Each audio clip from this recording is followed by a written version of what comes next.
आदाब, नमस्कार। आप देख रहे हैं INN चैनल। मैं हूं शेख अहमद अली। इस न्यूज बुलेटिन में आइए नजर डालते हैं दिन भर की बड़ी खबरों पर। तेलंगाना में हुक्मरान जमात TRS के रुकन असेंबली कोत्तगुडम वानम वेंकटेश्वर राव के बेटे रघुवेंद्र राव की शैतानी ख्वाहिश से एक शख्स अपनी बीवी और दो कमसिन लड़कियों के साथ खुदकशी कर ली। खुदकशी का यह वाकया कोत्तगुडम जिले के पालवांचा में 2 दिन कबल पेश आया, लेकिन आज खुदकशी कर लेने वाले शख्स का वीडियो मीडिया और सोशल मीडिया पर वायरल हो गया, जिसमें उस शख्स ने रुकन असेंबली के बेटे रघुवेंद्र राव की शैतानी हरकतों का पर्दाफाश किया। 2 दिन कबल पालवांचा में नागराम कृष्णा ने गैस सिलेंडर की गैस लीक करके अरकान खानदान पर पेट्रोल छिड़ककर खुदकशी कर ली थी। रामाकृष्णा ने खुदकशी करने से पहले एक सेल्फी वीडियो बनाई। इसमें वो हालात बयान किए जिसकी वजह से उसने खुदकशी का फैसला किया। वीडियो में रामाकृष्णा ने MLA वेंकटेश्वर राव के बेटे रघुवेंद्र राव पर संगीन इल्जामात लगाए। रामाकृष्णा ने वीडियो में कहा कि रघुवेंद्र की वजह से कई खानदान तबाह हो चुके हैं, ऐसे बदमाशों को सियासी तौर पर परवान चढ़ने ना दें। रामाकृष्णा ने कहा कि उसके वालिद की जायदाद से उसे महरूम कर दिया गया है। वो इस मसले को लेकर रुकन असेंबली के बेटे रघुवेंद्र राव से रुजू हुआ था, लेकिन रघुवेंद्र राव ने इस मसले को हल करने के लिए रकम तलब करने के बजाय उसकी बीवी को हैदराबाद लाने की शैतानी ख्वाहिश जाहिर की। बीवी को उसके पास भेजने पर ही वो मसले का हल करने पर बजीद था। रघुवेंद्र राव अपनी ख्वाहिश को पूरा करने के लिए मुझ पर दबाव डाल रहा था, जिससे तंग आकर मैंने इज्तिमाई खुदकशी का फैसला किया। पीर की सुबह नागराम कृष्णा ने अपनी बीवी श्री लक्ष्मी, 2 बच्चों साहित्या और सबिता पर पेट्रोल छिड़ककर खुद को आग लगा ली। इस वाकये में 3 अफराद मौके पर ही जिंदा जल गए। एक और बेटी साहित्या शदीद जख्मी हो गई। ये भी अस्पताल में इलाज के दौरान फौत हो गई। पुलिस ने इस वाकये में राघवा के खिलाफ पहले ही मुकदमा दर्ज कर लिया है। సంవత్సరానికి పంట కౌలు ఇంటికి అద్దె కట్టే పని లేదు, ప్రతి నెల అద్దె వస్తుంది. ఇక్కడ నా పరిస్థితి ఏంటి? అద్దె కట్టుకోవాలి, కుటుంబ పోషణకి సంపాదించుకోవాలి, అప్పులు తీసుకోవాలి. ఎంత ఒత్తిడిలో ఉన్నానని తెలిసి కన్న తల్లి, తోడబుట్టిన అక్క నా మీద ఇంకా కక్ష సాధింపు చేస్తున్నారు అంటే ఇస్తాను అన్నవి ఇవ్వట్లేదు, పోనీ వాళ్ళకి ఏం కావాలి అనేది చెప్పట్లేదు. అలాగ సాగ తీసేస్తూ ఉంటే నేను ఎంత తట్టుకోగలను? ఈ మధ్యకాలంలో వనమ రాఘవేంద్రరావు గారు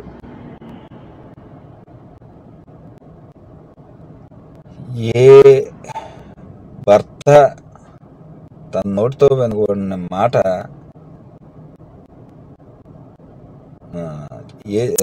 ఏ భర్త తన చెవితో వినకూడని మాట నా చెవిలో వేశాడు. చెవిలో వేయటం అంటే కాదు, వాళ్ళు ఉండేది సొంత. कोत्तगुडम के TRS MLA वेंकटेश्वर राव के बेटे रघुवेंद्र को पुलिस ने गिरफ्तार कर लिया है। मालूम हुआ है कि रघुवेंद्र को हैदराबाद में कोत्तगुडम पुलिस ने अपनी तहवील में लिया। राघवा के खिलाफ सेक्शन 302, 306, 307 के तहत मुकदमा दर्ज किए गए। पालवांचा ASP ने कहा कि अगर राघव ने जमानत के लिए दरखास्त दी तो भी उसे रोकने के लिए जवाबी हलफनामा दाखिल किया जाएगा। दरियासना रघुवेंद्र के वालिद और MLA वानम वेंकटेश्वर ने भी अपने बेटे के खिलाफ इल्जामात का जवाब दिया। उन्होंने कुछ देर पहले खुला खत मकामी अवाम के नाम जारी किया। MLA वेंकटेश्वर राव ने कहा कि वो राघवा के खिलाफ इल्जामात के किसी भी तहकीकात में ताउन करेंगे। पालवांचा में 2 दिन कबल रामकृष्णा नामी शख्स ने अपनी बीवी और बच्चों के साथ खुदकशी कर ली थी। रामकृष्णा ने खुदकशी से पहले ली गई सेल्फी वीडियो सोशल मीडिया में वायरल की थी, जिसमें रामकृष्णा ने उनकी इज्तिमाई खुदकशी के लिए रघुवेंद्र राव को जिम्मेदार करार दिया था। పాత ప్రాంతంలో రామకృష్ణ ఆత్మహత్య కేసులో నాకు ఎటువంటి సంబంధం లేదు.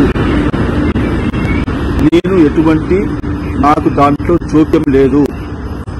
వాళ్ళందరూ మనకు తెలిసినటువంటి వాళ్ళే. వాళ్ళ అమ్మకి మంచి చేయరా, అమ్మకి న్యాయం చేయని చెప్పినందుకు మరి నా పేరు ఎందుకు రాసిండో నాకు అర్థం కావట్లేదు. నా పేరు ఇది చాలా నాకు బాధగా ఉంది. నాకు ఎటువంటి సంబంధం లేదు. మాది రాజకీయ కుటుంబం. మా ఇంటి దగ్గరికి వందల మంది 1.25 లక్ష పనుల కోసం వస్తూ ఉంటారు. వాళ్ళు పనులు చేసుకొని పోతా ఉంటారు. ఎవరికి ఏది జరిగితే నాకెట్లా సంబంధం అయితే, వాళ్ళ ఆర్థిక పరిస్థితి బాగాలేక వాళ్ళ ఆత్మహత్య చేసుకుంటే నాకెటువంటి సంబంధం? పూర్తి ఎంక్వైరీ చేయండి. నేను నాది కనుక ప్రమేయం ఉంటే నేను దానికి శిక్షను అనుభవిస్తా. నేను అమ్మని జాగ్రత్తగా చూసుకోనరా అని చెప్పి రామకృష్ణకి చెప్పా. ఆ చెప్పటం నేరమా? అమ్మని జాగ్రత్తగా చూసుకొని అమ్మకి న్యాయం చేయి, అమ్మని మంచి జాగ్రత్తగా చూసుకోని చెప్పా. అది తప్ప చెప్పటం వల్ల ఇది కావాలని కుట్రతోని కొంతమంది రామకృష్ణని ప్రలోభ చేసి మరి నన్ను ఇరికించడానికి ప్రయత్నం చేశారు. तेलंगाना पीसीसी सदर रेवंत रेड्डी ने इस पूरे मामले पर टीआरएस हुकूमत पर शदीद तनकीद की। उन्होंने कहा कि मरने वाले शख्स का सेल्फी वीडियो देखने के बाद रोंगटे खड़े हो गए हैं, जिसमें उसने कोत्तागुडम के अपने असेंबली वेंकटेश्वर राव के बेटे रघुवेंद्रा की दरिंदा सिफत हरकतों का इंकशाफ किया है। रेवंत रेड्डी ने रघुवेंद्रा को फौरी गिरफ्तार करने और रुकन असेंबली वेंकटेश्वर राव को टीआरएस पार्टी से बरतरफ कर देने का मुतालबा किया। సభ్య సమాజం సిగ్గుపడే పరిస్థితి ఉంది. మనుషులు ఇంత దారుణంగా మృగాలుగా మారి ఈ రకంగా వ్యవహరిస్తుంటే వాళ్ళు ప్రధానంగా పాలకపక్షంలో గొప్పగా నీతులు చెప్పుకొని రాజకీయాలలో విలువలు పాటిస్తున్నామని చెప్పుకుంటున్న కేసీఆర్ నాయకత్వంలో ఉన్న శాసనసభ్యుడు కుమారుడు మధ్యతరగతి కుటుంబాలను పట్టి వేధిస్తున్న పీడిస్తున్న సంఘటనకు ఇది ఒక ఉదాహరణ. ఇలా కుటుంబంలో 4 చనిపోయినా రాష్ట్ర ప్రభుత్వం స్పందించలేదు. ఇప్పటి వరకు ఆ మానవ మృగాన్ని అరెస్టు చేయలేదు, లేదా కుటుంబం మీద పార్టీ పరమైన చర్యలు తీసుకోలేదు. ఇంతకంటే దుర్మార్గం ఉండదు. అందుకే ఈరోజు రాష్ట్ర ప్రభుత్వము పూర్తిగా ఈ విషయంలో విఫలం చెందడమే కాకుండా పోలీసులకు కూడా ముఖ్యమంత్రి గారి అండదండలు వనామా వెంకటేశ్వరరావు గారికి ఉన్నాయన్న ఆలోచనతోటి ఈరోజు ఈ సంఘటనలో రాఘవన్ అరెస్టు చేయలేకపోయినారు. కాబట్టి తక్షణమే రాష్ట్ర ప్రభుత్వం కేసీఆర్ గారు इस मामले के खिलाफ टीआरएस हुकूमत को जिम्मेदार करार देते हुए यूथ कांग्रेस और एनएसयूआई के कारकुनों ने डीजीपी ऑफिस के पास शदीद एहतजाज किया। इस एहतजाज के पेश नज़र पुलिस ने उन सभी को गिरफ्तार भी कर लिया। कांग्रेस कारकुनों का मुतालबा है कि हुकूमत इस मामले में सख्त कार्रवाई करे और जिस खानदान ने खुदकुशी की है उनके साथ इंसाफ किया जाए।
ఏదైతే మీడియా ఒక విషయము నాగేశ్వర అనవసరంగా ఇస్తున్నారు. మేము వచ్చి కేవలం ప్రెస్ క్లబ్ వచ్చినాము. దీనికి రమేష్ గారికి దేనికోసం అది చేస్తారు? ఆల్రెడీ మేము అరెస్ట్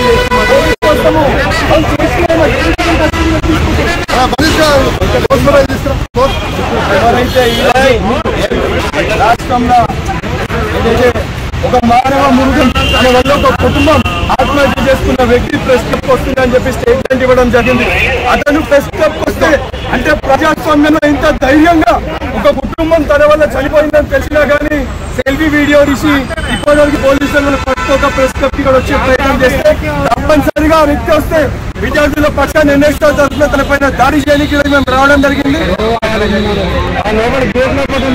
పోలీస్ వ్యవస్థ పట్టించుకోలేదు.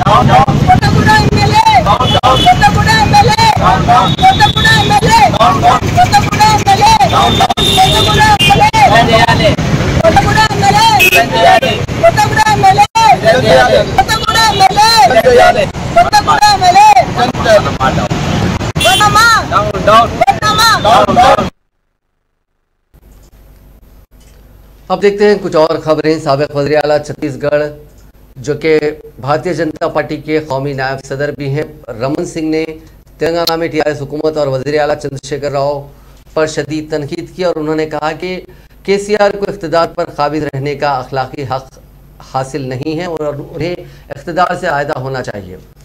रमन सिंह ने आज करीमनगर में सदर रियासती बीजेपी व रुकन पार्लियामेंट बंडी संजय के हमरा मीडिया से बात करते हुए कहा कि केसीआर दोबाक और हुजराबाद से बीजेपी की कामयाबी से और मरकजी हुकूमत के तरक्याती मंसूबों से बौखलाहट का शिकार हो चुके हैं।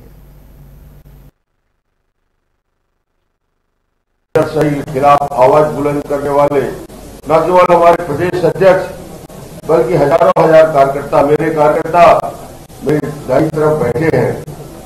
जिस प्रकार लाठियों से मारा गया, जिस प्रकार बेरहमी से बैठक में बैठे हुए वरिष्ठ कार्यकर्ताओं के साथ बदतमीजी की, इसमें मुख्यमंत्री के अंदर थोड़ी भी यदि शर्म है तो उस अधिकारी एसपी के खिलाफ और पुलिस के वरिष्ठ अधिकारियों के खिलाफ सबसे पहले एफआईआर दर्ज होना चाहिए। हमारे कार्यालय में घुसकर जिस प्रकार थे और इन सभी को इमीडिएटली टर्मिनेट, सस्पेंड करना चाहिए और आगे कार्रवाई होनी चाहिए, क्योंकि ऐसी घटनाएं इतिहास में कहीं दिखने को नहीं मिलता। क्रूरता का इससे बड़ा नमूना कहीं नहीं दिखता जो आज मैंने यहाँ पे देखा है। करवानी के अंदर बूढ़ी मां से मिला, घर के परिवार वाले आज उनकी आंख में आंसू है। इस प्रकार का पुलिस के लिए व्यवहार किसी सरकार में होगा, ये समझ लीजिए कि वो उल्टी गिनती उसकी शुरू हो गई है और वो जाने के दिन उनके आ गए हैं। ये सरकार का, क्योंकि जब सच को की आवाज बुलंद होती है और सच की आवाज जब बुलंद होती है तो बड़े बड़े तानाशाही धराई हो जाते हैं। और अब एक तानाशाह को तानाशाही होने का समय आ गया है, वो मुख्यमंत्री चंद्रशेखर राव है, जिसको निश्चित रूप से उल्टी गिनती शुरू हो गई है। मैं इस यात्रा में पहले भी आया, मैं प्रजा संग्राम यात्रा में आया था, उस समय मैंने देखा था वातावरण, और मैं आज दावे के साथ कह सकता हूं कि तेलंगाना की हवा बदल रही है और टीआरएस की चेहरे की आज जो भाव दिख रहा है, टीआरएस के चेहरे में हवाइयां उड़ रही है, उसकी वजह है कि उसको मालूम हो गया है कि यहाँ की जनता। All India Muslim personal law board ने कहा कि मुस्लिम कम्युनिटी के बच्चों को सूर्य नमस्कार प्रोग्रामों में हिस्सा नहीं लेना चाहिए क्योंकि सूरज की पूजा करना इस्लाम के मुताबिक नहीं है। पर्सनल लॉ बोर्ड के जनरल सेक्रेटरी मौलाना खालिद सैफुल्लाह रहमानी ने कहा कि हुकूमत को मुल्क की सेकुलर इक़्तिदार का एहतराम करना चाहिए और इससे मुताल्लिक़ गाइडलाइंस को वापस लेना चाहिए। मौलाना रहमानी ने एक बयान में कहा कि हिंदुस्तान एक सेक्युलर, कसीर मजहबी और कसीर सकाफती मुल्क है। हमारा आइन इन्हीं उसूलों की बुनियाद पर बनाया गया है। आइन हमें सरकारी तालीमी इदारों में किसी मखसूस मजहब की तालीमात देने या किसी मखसूस गिरोह के अकायद की बुनियाद पर तकरीबात मुनक़िद करने की इजाज़त नहीं देता। उन्होंने दावा किया कि इंतहाई बदकिस्मती की बात है कि मौजूदा हुकूमत इस उसूल से इन्हिराफ कर रही है और अक्सरियती तबके की सोच और रिवायत को मुल्क के तमाम तबकात पर मुसल्लत करने की कोशिश कर रही है। रहमानी के मुताबिक वजारत तालीम ने 75वें यौम आज़ादी के मौके पर 30 रियासतों में सूर्य नमस्कार का एक प्रोजेक्ट चलाने का फैसला किया है, जिसमें पहले मरहले में 30,000 स्कूलों का अहाता किया जाएगा। ये प्रोग्राम 1 जनवरी से 7 फरवरी तक तजवीज़ किया गया है और 26 जनवरी को सूर्य नमस्कार पर एक कंसर्ट का भी मंसूबा है। वज़ीर ख़वातीन वो बहबूद और अतफाल सत्यवती राठौर ने वज़ीर आला चंद्रशेखर राव की जानिब से आंगनवाड़ी वर्कर्स की तनख्वाहों में 30% इजाफा करने का खैर मकदम किया और आंगनवाड़ी वर्कर्स में वज़ीर सनत केटी रामाराव की हिदायत पर 66,000 वर्कर्स में हैंडलूम साड़ियों की तकसीम पर मसरत का इजहार करते हुए वज़ीर आला केसीआर और केटीआर से इजहार तशक्कुर करते हुए बताया कि रियासती हुकूमत आंगनवाड़ी मराकज़ को मुस्तहकम करने और इससे मरबूत आंगनवाड़ी टीचर्स और नर्सों के घर में खुशहाली लाने के इक़दाम कर रही है। तेलंगाना प्रदेश कांग्रेस कमेटी के कारगुजार सदर व रुकने असेंबली जग्गा रेड्डी ने कहा कि वो कांग्रेस पार्टी से इस्तीफा दें या ना दें, इस पर अभी उन्होंने कोई फैसला नहीं किया। उन्होंने कहा कि इस सिलसिले में उनकी कांग्रेस के इंचार्ज मणिकम टैगोर से बातचीत होनी बाकी है। उनसे बातचीत के बाद ही वो आखिरी फैसला लेंगे। हालांकि संक्रांति के बाद वो सोनिया गांधी से भी मिलना चाहते हैं, जिसके लिए उन्होंने अपॉइंटमेंट लिया है। उन्होंने कहा कि उनकी शुरू से आदत रही है कि वो बहुत बेबाक तरीके से बात करते हैं, लिहाजा उनके कुछ बयानात की वजह से तनाज़ात पैदा हुए हैं। उन्होंने कहा कि मणिकम टैगोर से बातचीत के बाद ही वो अपने आगे का लाहेअमल तय करेंगे।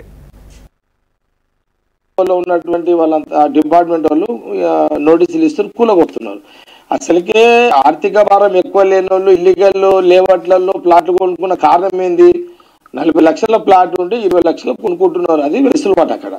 కాబట్టి ప్రభుత్వము ఆలోచన చేయాల్సిన అవసరం చాలా సీరియస్ గా ఉంది. ప్రభుత్వం యొక్క బాధ్యత ఏంటంటే ప్రజలకు తగ్గట్టుగా పరిపాలన అందించాల్సింది పోయి ప్రభుత్వం తగ్గట్టుగా ప్రజలు పాలన పనిచేయాల్సిన పరిస్థితి ఈరోజు ఈ రాష్ట్రంలో ఉన్నది. ఈ తప్పు ఇప్పటిదే కాదు, గత సమైక్య రాష్ట్రంలో ఈ లోపాలు ఉన్నాయి. ఎందుకనంటే అప్పుడు కూడా ఇదే ఈ లేఅవుట్ల పంచాయతీ ఉంది, ఇప్పుడు కూడా అదే పంచాయతీ ఉంది. ఇది మొదటి నుంచి వస్తుంది మన రాష్ట్రంలో. కాబట్టి నేను ప్రభుత్వానికి, ముఖ్యమంత్రి గారికి మొన్న లెటర్ రాసిన తర్వాత కూడా మాకు ఇంకా ఆ ప్రాంతంలో కూలగొట్టడం జరుగుతుంది. అందుకే సంగారెడ్డి జిల్లా ప్రధానంగా ఏంటంటే మా సంగారెడ్డి నియోజకవర్గంతో పాటు సంగారెడ్డి జిల్లాను దృష్టిలో పెట్టుకొని, ఇవి నేను అన్న 4, 5, 6 నియోజకవర్గాలను దృష్టిలో పెట్టుకొని రెగ్యులరైజ్ మొదటి విడతలో అంటే ప్రజల పక్షాన ప్రజలందరూ రోడ్డు మీదకి రాలేరు కాబట్టి వాళ్ళ ప్రజల పక్షాన కాంగ్రెస్ పార్టీ శాసనసభ్యునిగా నేను రేపు 8వ తారీఖు ఉదయం 10 గంటల నుంచి 4 గంటల వరకు ఇందిరా పార్క్ దగ్గర దీక్ష, ఒక నిరసన దీక్ష, వాళ్ళ ప్రజల పక్షాన నిరసన దీక్ష అయిన లేని ప్లాట్లకు కొనుక్కున్న వాళ్లకు వెసులుబాటుగా రెగ్యులరైజ్ చేయండి. ఇంట్లో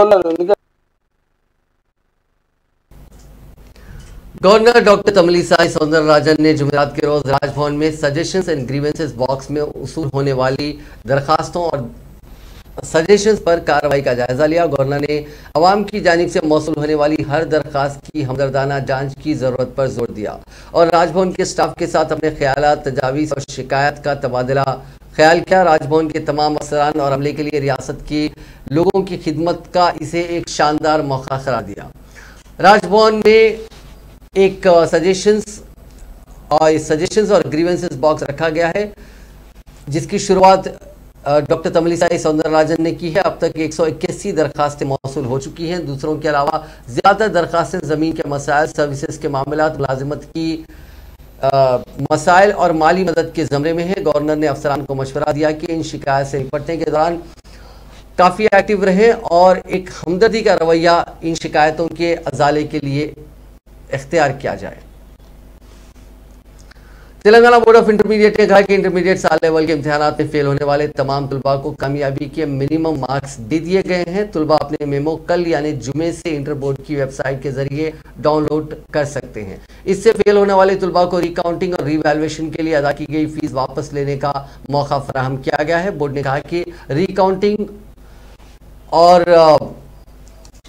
इसकी दरख्वास्त दाखिल करने की जो डेडलाइन है वो शाम 5 बजे से जुमे की शाम 5 बजे से 17 जनवरी तक रखी गई है। इसके लिए अदा की गई फीस की रकम तुलबा 1 फरवरी से अपने कॉलेजों से वापस ले सकते हैं। तेलंगाना में कोरोना वायरस के केसों में तेजी से इजाफा हो रहा है। एक हफ्ते के अंदर केसों की तादाद में 7 गुना इजाफा हुआ है। गुज़िश्ता 24 घंटों के दौरान 54,534 अफराद के कोरोना के टेस्ट किए गए, जिनमें 1913 नए मुस्बित केसेस दर्ज हुए। इससे अब तक मुस्बित केसेस की मजमूई तादाद 6,87,456 हो गई है। महकमे सेहत ने इस सिलसिले में एक बुलेटिन जारी किया। रियासत में गुज़िश्ता 24 घंटों के दौरान 2 अफराद की कोरोना से मौत हो गई। इससे रियासत में अब तक मरने वालों की मजमूई तादाद 4,036 हो गई। गुज़िश्ता रोज 232 अफराद कोरोना से सेहतयाब हुए।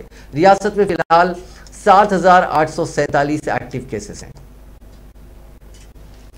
तेलंगाना के महकमे सेहत के डायरेक्टर श्रीनिवास राव ने बताया कि कोरोना के साथ साथ ओमिक्रॉन के केसेस में इजाफे के पेश नजर अगले 4 हफ्ते तेलंगाना के लिए इंतहाई अहम है। फरवरी के औसत में केसेस में कमी का इम्कान है। उन्होंने हैदराबाद में मीडिया से बातचीत करते हुए कहा कि वायरस से महफूज रहने के लिए महकमे सेहत की जानिब से हिदायत जारी की जा रही हैं। उन्होंने आवाम को मशवरा दिया कि वो उन मशवरों पर अमल करें। उन्होंने कहा कि आवाम मास्क का इस्तेमाल करें, समाजी फासले को बरकरार रखें और टीका लें। महकमे सेहत के डायरेक्टर ने यह भी कहा कि 9.5 से केसेस में इजाफा हो रहा है। संक्रांति के मौके पर केसेस में मजीद इजाफे का इम्कान है। Last 1 week, it has increased to almost 4 times, and especially the last 3 days, the cases are increasing in many folds, especially in the GHMC area, Hyderabad, Rangareddy, and Medchal. So we request the people not to be panic, but it's high time to be more alert and more attentive with related to the COVID appropriate behavior. So now in the coming days, maybe in the next 4 weeks, we are going to see a surge in the country and also in the state, because the same trends are going on across the world. So for this, today we are giving around 9 commandments to the people of Telangana. We request you to wear the mask both inside and outside, and also not to participate in the large gatherings, and try to spend more time in the more ventilated spaces, and also maintain physical distance. And moreover, if you find any symptoms, the mild symptoms or any such kind of symptoms related to COVID, you please visit to the nearest government health facility for testing. And once you are diagnosed, you try to follow the doctor's instructions along with the COVID home isolation. Congress party ने आज मुतालबा किया है कि तेलंगाना हुकूमत कोविड-19 की तीसरी लहर पर काबू पाने के लिए टेस्टिंग, ट्रेसिंग और ट्रीटमेंट की हिकमत अमली को संजीदगी से नाफिज करे, जो पहले ही रियासत समेत मुल्क को मुतासिर कर चुकी है। हैदराबाद सिटी कांग्रेस कमेटी के अखिलती डिपार्टमेंट के चेयरमैन समीर वलीउल्लाह ने जुमेरात को एक बयान में कहा कि तेलंगाना में गुज़िश्ता एक हफ्ते के दौरान कोविड-19 के केसेस में लगभग 5 गुना का इजाफा हुआ। ताहम रियासती हुकूमत ने सूरत हाल से निपटने के लिए कोई इजाफी इक़दाम नहीं किए हैं। कोविड-19 की जांच कम रही, जबकि मुतासर अफराद के राब्ते में आने वाले लोगों का पता चलाने की कोई कोशिश नहीं की जा रही है। समीर वलीउल्लाह ने निशानदेही की कि गुज़िश्ता एक हफ्ते में कोविड के केसेस में तकरीबन 5 गुना का इजाफा हुआ। 30 दिसंबर को रिपोर्ट होने वाले 280 मुस्बित मामलात के मुकाबले में 5 जनवरी को जुमला 1520 नए केसेस दर्ज किए गए, जबकि 30 दिसंबर को 37,926 नमूनों की जांच की गई थी। 5 जनवरी को जुमला 42,531 नमूनों की जांच की गई। आदाद शुमार वाज़े तौर पर मुस्बित केसेस की शरह में एक बहुत बड़े उछाल को जाहिर करते हैं, जो तेलंगाना को मुतासिर करने वाली कोविड की तीसरी लहर का भी इशारा है। उन्होंने निशानदेही की कि 7 दिसंबर 2021 को वज़ीर सेहत टी हरीश राव ने ऐलान किया था कि कोविड टेस्टों को रोजाना 1 लाख तक बढ़ा दिया जाएगा।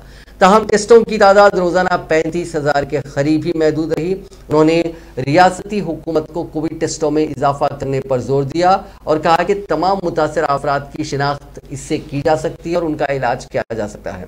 कांग्रेस कायद ने कहा कि तेलंगाना हुकूमत शुरू से ही कोविड-19 के मामलात और अमवात के हकीकी आदाद व शुमार को छुपा रही है। उन्होंने कहा कि आदाद व शुमार छुपाकर कोविड-19 की सूरत हाल पर कंट्रोल हासिल करने का गलत तासुर पेश करने के बजाय रियासती हुकूमत को हकीकत पसंदाना रवैया अपनाना चाहिए।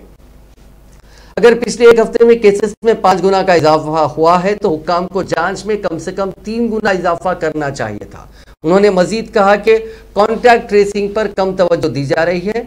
इसकी जांच पड़ताल करने के बजाय आया कि कोई शख्स मुतासिर है या नहीं, महकमे सेहत के ओहदेदार उन लोगों में अलामात के जाहिर होने का इंतजार कर रहे हैं। चूंकि मुतासिर अफराद की अक्सरियत एसिम्प्टोमेटिक यानी गैर अलामती हो सकती है, वो नादानिस्ता तौर पर कोविड के सुपर स्प्रेडर के तौर पर घूम फिर रहे हैं। समीर वलीउल्लाह ने कहा कि रियासती हुकूमत को कोविड-19 के गाइडलाइंस पर अमल दरामद में अपने तरीक़ेकार पर नजरसानी करनी चाहिए। उन्होंने कहा कि हुक्काम बिलखुसूस महकमे पुलिस खिलाफ वर्जी करने वालों से जुर्माने आयद करने पर ज्यादा तवज्जो दे रहा है। खिलाफ वर्जी करने वालों को जुर्माना आयद करने के लिए तलाश करने के बजाय हुक्काम को चाहिए कि ऐसे लोगों को मुफ्त में मास्क फराहम किया जाए। उन्होंने कहा कि तमाम अहम मकामात पर मास्क मुफ्त में रखे जाएं, जिससे हर एक को मास्क पहनने की तरगीब मिले। नो एंट्री विदाउट मास्क का बोर्ड जहां लगाया जाता है, वहां पर वो सभी सुपर स्टोर्स, मॉल्स और दीगर दफातर के एंट्रेंस पर सैनिटाइजर और मास्क का बंडल रखना चाहिए। समीर वलीउल्लाह ने कहा कि कोविड की तीसरी लहर अब एक हकीकत है। आदाद शुमार को छुपाने के बजाय हमें हिकमत अमली और समझदारी के साथ सूरत हाल का मुकाबला करना चाहिए। हमने कोविड की पिछली 2 लहरों में कहीं ना कहीं लापरवाही की वजह से कई जानें गंवाई हैं, लेकिन इस बार उस जैसी गलतियों को नहीं दोहराना चाहिए। हमें नुकसान को कम करते हुए तमाम ऐसे इक़दाम उठाने चाहिए जिससे हर एक की जान बचाई जा सके। रियासत में नए वेरिएंट ओमिक्रॉन और कोरोना के केसेस में इजाफे के दरमियान इस साल 21वीं कुल हिंद सनती नुमाइश 2022 को मुकम्मल तौर पर मनसूख कर दिया गया है। जराये के मुताबिक पुलिस कमिश्नर हैदराबाद सीवी आनंद ने एग्जीबिशन सोसाइटी को नोटिस जारी करते हुए नुमाइश को फौरी तौर पर बंद करने की हिदायत दी है। नुमाइश सोसाइटी के जिम्मेदारों के मुताबिक कमिश्नर पुलिस हैदराबाद की तरफ से जारी करदा नोटिस में कहा गया है कि ओमिक्रॉन वायरस पर काबू पाने के लिए हुकूमत की जानिब से कुछ एहतियाती तदाबीर इख्तियार की गई हैं और रियासत भर में जलसों जुलूसों पर बड़े पैमाने पर इज्तिमात पर पाबंदी लगाने के लिए एक जियो जारी किया गया। कमिश्नर ने नुमाइश सोसाइटी के सेक्रेटरी को हिदायत दी कि वो नुमाइश को फौरी तौर पर बंद कर दें। अगरचे कि इस साल नुमाइश 1 जनवरी को शुरू हुई थी, लेकिन अगले ही दिन मकामी पुलिस ने नुमाइश सोसाइटी को नोटिस भेजकर 10 जनवरी तक उसे मुलतवी करने की हिदायत दी थी। सोसाइटी के जिम्मेदारान ने बताया कि उन्हें हैदराबाद पुलिस कमिश्नर की तरफ से नोटिस मौसूल हुआ जिसमें इस साल नुमाइश को बंद करने को कहा गया। सोसाइटी ने इस साल नुमाइश को मनसूख करने का ऐलान किया है। తరఫున నమస్కారాలు। ఈరోజు ఒక ముఖ్య ప్రకటన। ఈరోజు పొద్దున్న సుమారు 11:30కి మాకు కమిషనర్ ఆఫ్ పోలీస్ హైదరాబాద్ నుంచి ఒక మెమో ఇష్యూ అవ్వడం జరిగింది। ఆ మెమోలో నుమాయిష్ని స్థగితం చేయాలి అని ఆర్డర్ ఉండే। అయితే ఆ ఆర్డర్ తీసుకొని మా కార్యవర్గము చర్చించింది। అంటే కనీసము దినం పూటనైనా నుమాయిష్ నడిపించుకునే పర్మిషన్ కోసం మనం అపీల్ చేద్దామా అని। కానీ స్టాల్ హోల్డర్స్ తరఫున మాకు ఒపీనియన్ వచ్చింది ఇదేమి లాభదాయకం కాదు, వాళ్ళకి స్టాల్స్ దినంలో నడవవు, ఎగ్జిబిషన్ నడవదు, అందుకని దాంట్లో మాకు ఏ రకమైన उस्मानिया यूनिवर्सिटी में 8 जनवरी से हॉस्टल्स और मेस को बंद करने का फैसला किया गया। चीफ वार्डन डॉक्टर जी श्रीनिवास ने इस सिलसिले में अहकाम जारी किए हैं। उन्होंने हॉस्टल और मेस में काम करने वाले तलबा को इत्तला दी कि यूनिवर्सिटी हुक्काम के फैसले के मुताबिक 8 जनवरी से हॉस्टल और मेस बंद रहेंगे। तलबा को इत्तला दी गई कि 8 जनवरी को लंच के बाद से मेस में कोई सहूलत बाकी नहीं रहेगी। दोबारा आगाज की तारीख का बाद में ऐलान किया जाएगा। तलबा को हिदायत दी गई है कि वो अपने लगेज के साथ हॉस्टल्स के कमरे खाली कर दें।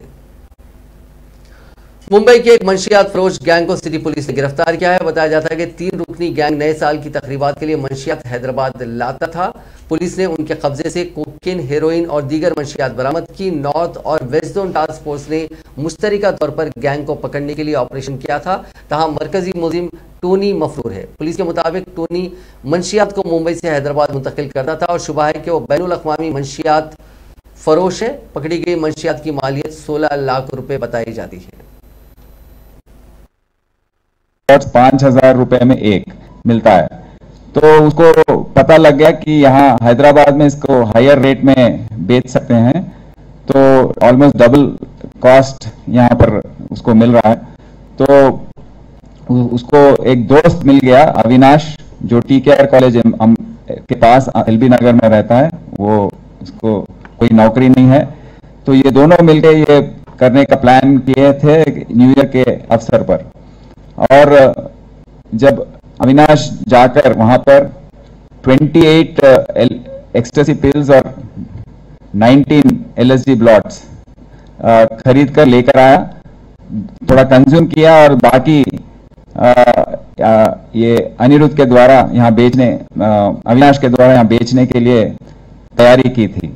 तो दोनों को हमने अरेस्ट किया टास्क फोर्स के द्वारा।